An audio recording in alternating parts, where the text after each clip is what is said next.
Heston, you talk about the trauma. Now, I think of what you did for a job and what you did over there for Australia. And I look at you today and it kind of breaks my heart a bit, because you've learnt to put on a brave face. You've learnt to kind of carry it off like there's not a problem. It must have ripped your heart out, and your parents and your family and your mates and whatever else. It must have. Yeah, it's pretty easy for the emotions to come up now it's over, Jason, but you're right. I have been what my guys and what my country has needed me to be. I have put on a brave face. I've walked into court, I've smiled, I've done all the things, and behind the scenes, I have been suicidal. I've had my mother and my friends and my sister pick up the pieces. July this year, I crashed mentally, which I've never done. I have been pushed to the absolute limits of my. You've been shot at, rocketed at. I've picked up the pieces of my soldier, who the ABC published this on the date of his anniversary, and I've never been pushed to the limits that this has taken, at a time where I think my resilience has been at the lowest, because I've been at home, safe, with my friends and family, but I've encountered the greatest enemy I've ever had to fight against, and it's been our ABC. So what do you think is their motivation? I mean, I know what my motivation for having you here today is, and you know, a little bit is to give you the opportunity to fight for your reputation, but at the same time, it's utter gratefulness. I'm grateful that there are people like you that are prepared to go and do that job. What was their motivation? The motivation that I believe that has come out is, just as Mark Willesee said to the Office of the Special Investigator, he wanted to publish a story before the Brereton Report came out about the commandos, because previously we hadn't been reported on. It had been all about SAS. To quote his words, to put it out there to see what would come back. And that is the biggest anger and resentment I have, Jason, that someone will so happily, just flippantly and arrogantly make the most outrageous accusations that tears apart my entire military identity and that of my soldiers for the benefit of their own journalistic accolades, awards and progression. And the fact that that has been allowed and accepted and required federal court action to expose. Yeah. You had many dealings with him at all?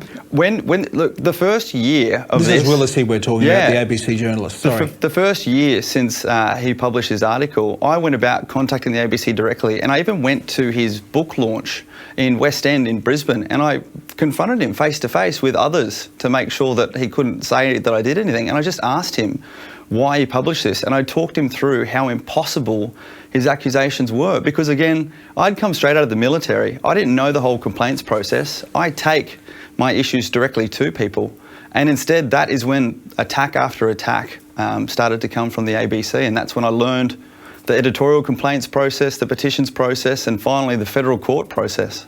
Well, it's farcical, and having been someone who's been at the pointy end of an ABC complaint, I can tell you it is a joke. It's not as it is on any other organisation, on any other TV station or any other newspaper. It gets buried, tucked away in the back of a website, if you're lucky. You got $390,000 from the court awarded. You will get some, not all, some of your costs back when that's ultimately determined by the court, and they'll fight like all buggery to stop you getting any more cent than they have to pay you. And then I look at the damage to you as an individual. You've come home to Australia, you're a handsome looking bloke, you're a great talker, people can hear that tonight. You've got so much to offer in terms of experience and capabilities. Does the phone ring anymore? Does anyone call up wanting you to work for them? No, Jason. After this, I'm going to go overseas and disappear for a bit.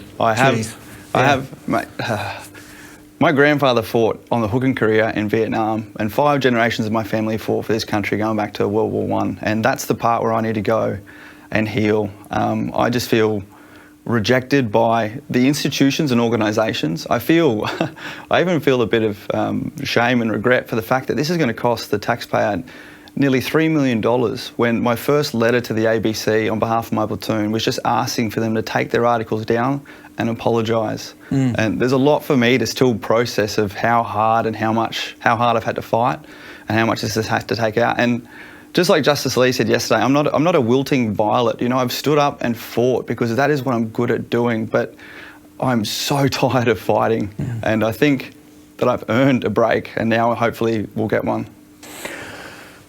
Mate, I don't know what to say. I mean, it kind of breaks my heart to hear you say that the solution for you is to leave the country. I mean, people like you, there was once a generation when we used to clap you down the streets.